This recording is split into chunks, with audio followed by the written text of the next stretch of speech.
ఆ కృష్ణప్రభువు నిర్మలమైన పవిత్ర జలములలో యథావిధిగా స్నానకృత్యములను ఆచరించెను. పిదప శుభ్రమైన 2 వస్త్రములను ధరించి సంధ్యావందనాధికములను నెరపెను. ఆదర్శ పురుషుడైన ఆ ప్రభువు అగ్నికార్యములను ముగించుకొని మౌనముగా గాయత్రి మంత్రములను జపించెను. అటు పిమ్మట భాస్కరుడు ఉదయించుచుండగా అతడు సూర్యోపస్థానము వనర్చెను. పిదప తన అంశభూతులకు దేవతలకును ఋషులకును పితృదేవతలకును తర్పణమనర్చెను. శ్రద్ధగా వృద్ధులను విప్రోత్తములను విధ్యుక్తముగా పూజించెను.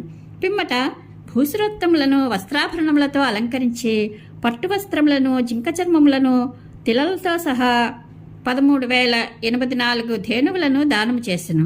దూడలతో గూడియుండడి ఆ పాడియావులు మిగుల సాధు స్వభావము గలవి, మొదటిసారిగా ఈనినట్టివి. అవి బంగారు కొమ్ములతో ఒప్పుచుండెను. నూతన వస్త్రములతో ముత్యాలహారములతో అలంకృతులైన ఆ గోవులు వెండి గిట్టలతో తేజరిల్లుచుండెను. తదనంతరము ఆ స్వామి తన అంశలతో ఒప్పుచున్న గోవులకు విప్రులకు దేవతలకు వృద్ధులకు గురుజనులకు సకల ప్రాణులకు ప్రణమిల్లి మంగళకరములైన వస్తువులను స్పృశించెను. శ్రీకృష్ణుని సహజ సౌందర్యము మానవాళికే తలమానికము. అయినను ఆ ప్రభువు పీతాంబరాది వస్త్రములతోనూ కౌస్తుభాది ఆభరణములతోడను పుష్పహారములతోనూ చందనాది అంగరాగములతో తనను అలంకరించుకొనెను. పిదప ఆ స్వామి నేతిలోనూ అద్దములందును తన ముఖారవిందమును చూచుకొని గోమాతలను వృషభములను ద్విజులను దేవతా ప్రతిమలను దర్శించెను. సకల వర్ణములకు చెందిన పౌరుల యొక్క అంతఃపురవాసుల యొక్క అభిలాషలను తీర్చెను. ఇతర ప్రజల మనోరథములను ఈడేర్చి వారిని సంతోషపరిచి వారి నుండి అభినందనలను స్వీకరించెను.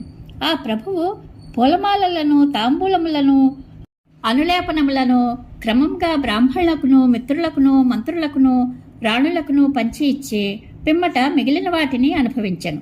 ఇంతలో రథసారథి అయిన దారుకుడు శైప్యము సుగ్రీవము మేఘపుష్పము వలాహకము అను అశ్వములను పూడ్చి మిక్కిలి అద్భుతమైన ఒక రథమును తీసుకుని వచ్చెను.